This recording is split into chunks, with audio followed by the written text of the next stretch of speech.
കേരളത്തിലെ ഏറ്റവും മികച്ച സിനിമാ നടന്മാരിൽ ഒരാളായിട്ടുള്ള സലീം കുമാർ ഇപ്പോൾ അന്തരിച്ചിരിക്കുകയാണ്.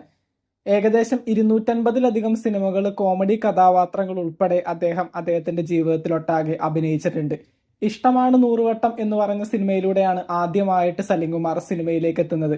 എന്തൊക്കെയാണെങ്കിലും അദ്ദേഹത്തിന്റെ അന്തരം സിനിമ ഇൻഡസ്ട്രിക്ക് തന്നെ ഏറ്റവും വലിയ ഒരു തീരാവേദനയായിട്ട് മാറും. അതായത് ഒത്തിരി കോമഡി കഥാപാത്രങ്ങൾ കല്യാണരാമനിലും CID മൂസയിലൊക്കെ നമുക്ക് ഇപ്പോഴും ഓർമ്മിക്കാവുന്ന ഒത്തിരി കോമഡി കഥാപാത്രങ്ങൾ അദ്ദേഹത്തിൻ്റെതായിട്ട് ചെയ്യാനായിട്ട് സാധിച്ചിട്ടുണ്ട്.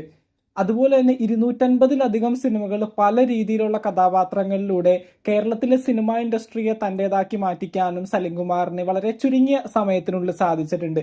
എൻ്റെ നാട്ടുകാരനും എൻ്റെ അച്ഛൻ്റെ ബന്ധത്തിൽ ഒരു കസിൻ ബ്രദറുമായിട്ടുള്ള സലീം കുമാർ ഞങ്ങൾക്കും ഏറെ പ്രിയങ്കരൻ തന്നെയാണ്. അതിലുപരി സലീം കുമാർ പണ്ട് SNM കോളേജ് മാലിയങ്കരയിൽ പഠിക്കുന്ന കാലഘട്ടത്തിൽ എൻ്റെ വീട്ടിൽ ഒരുപാട് പ്രാവശ്യം വന്ന് താമസിച്ചൊക്കെ പഠിച്ചിട്ടൊക്കെ ഉണ്ട്. അദ്ദേഹമായിട്ട് ഞങ്ങളുടെ ഫാമിലിക്കും ഒക്കെ ഒരുപാട് കണക്ഷനുള്ള ഒരു വ്യക്തിയാണ് സലീം കുമാർ. ഈ ഒരു വാർത്ത ഒട്ടും അക്സെപ്റ്റ് ചെയ്യാൻ പറ്റുന്നതല്ല. അദ്ദേഹത്തിന്റെ ഈ പറയുന്ന ശാരീരിക ബുദ്ധിമുട്ടുകൾ ഒത്തിരി ഉണ്ടായിരുന്നു. ഈ പറയുന്ന മദ്യപാനം മൂലം ഒത്തിരി ബുദ്ധിമുട്ടുകൾ അദ്ദേഹത്തിന്റെ ശാരീരികമായിട്ടുള്ള രീതിയിൽ ഉണ്ടായിരുന്നു. ആഴ്ചയിൽ ഹോസ്പിറ്റലുകളിൽ ചെക്കപ്പുകൾക്ക് പോകുമായിരുന്നു. അങ്ങനെ ഒടുവിൽ ഇപ്പോൾ ഭയങ്കര ക്രിട്ടിക്കലായിട്ട് കുറച്ച് സമയങ്ങൾക്ക് മുമ്പ് ഹോസ്പിറ്റലിൽ അഡ്മിറ്റ് ആക്കുകയും ഈ ഒരു സമയത്ത് അദ്ദേഹത്തിന്റെ ഡെത്ത് കൺഫേം ചെയ്തിട്ടുണ്ട്. അപ്പോൾ എന്തൊക്കെയാണെങ്കിലും കേരളത്തിലെ തന്നെ ഏറ്റവും മികച്ച, കേരളത്തിലെ സിനിമ ഇൻഡസ്ട്രിക്ക് ഒത്തിരി സംഭാവനകൾ കൊടുത്ത ഒരു ആക്ടറിനെയാണ് ഇപ്പം നഷ്ടപ്പെട്ടിരിക്കുന്നത്.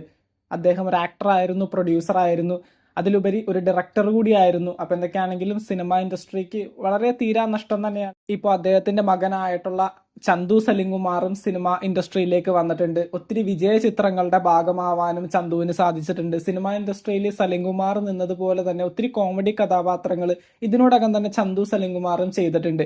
അപ്പൊ എന്തൊക്കെയാണെങ്കിലും അദ്ദേഹം അവസാനമായിട്ട് പങ്കെടുത്ത ഒരു സ്റ്റേജ് പ്രോഗ്രാം എന്ന് പറയുന്നത് നമ്മുടെ ലാലേട്ടൻ ഉൾപ്പെടെ പങ്കെടുത്ത നമ്മുടെ മുഖ്യമന്ത്രി VD സതീശൻ സാറിന്റെ ഈ പറയുന്ന സ്വീകരണ വേദിയിലായിരുന്നു അവസാനമായിട്ട് എത്തിയിട്ടുണ്ടായിരുന്നത്. ഞാനും ആ ഒരു പ്രോഗ്രാമിൽ പങ്കെടുത്ത ഒരു വ്യക്തിയാണ്.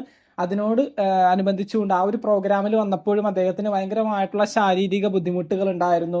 പക്ഷെ അത്തരത്തിലൊരു ബുദ്ധിമുട്ടുകളും അദ്ദേഹത്തിന്റെ വാക്കുകളിൽ ഉണ്ടായിരുന്നില്ല. മുഖ്യമന്ത്രി VD സതീശനെ ബന്ധപ്പെട്ടുകൊണ്ട് മറ്റു കാര്യങ്ങളും സമൂഹത്തിൽ അദ്ദേഹം ചെയ്യേണ്ടതായിട്ടുള്ള കാര്യങ്ങളൊക്കെ ബന്ധപ്പെട്ടുകൊണ്ട് വളരെ നല്ല രീതിയിൽ തന്നെ സലീം കുമാർ ആ ഒരു വേദിയിൽ സംസാരിച്ചിട്ടുണ്ടായിരുന്നു.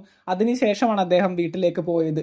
അപ്പോൾ എന്തൊക്കെയാണെങ്കിലും ഈ ഒരു മരണം നമുക്ക് ഒട്ടും അക്സെപ്റ്റ് ചെയ്യാൻ പറ്റുന്നതല്ല. എനിക്ക് പേഴ്സണലി നല്ല പോലെ സങ്കടമുണ്ട്. ഇപ്പോൾ വീഡിയോയിൽ ഞാൻ സംസാരിക്കുന്നത് കാണുമ്പോൾ തന്നെ നിങ്ങൾക്ക് അറിയാൻ പറ്റും, ഒട്ടും ആക്റ്റീവ് അല്ലാതെയാണ് വീഡിയോ ചെയ്യുന്നത്. അപ്പോൾ എന്തൊക്കെയാണെങ്കിലും അദ്ദേഹത്തിന്റെ മൃതശരീരം എറണാകുളം ജില്ലയിൽ സ്ഥിതി ചെയ്യുന്ന നോർത്ത് പറവൂരിലെ ലാഫിംഗ് വില്ല എന്ന് പറയുന്ന അദ്ദേഹത്തിന്റെ വസതിയിലേക്കായിരിക്കും കൊണ്ടുവരുന്നത്.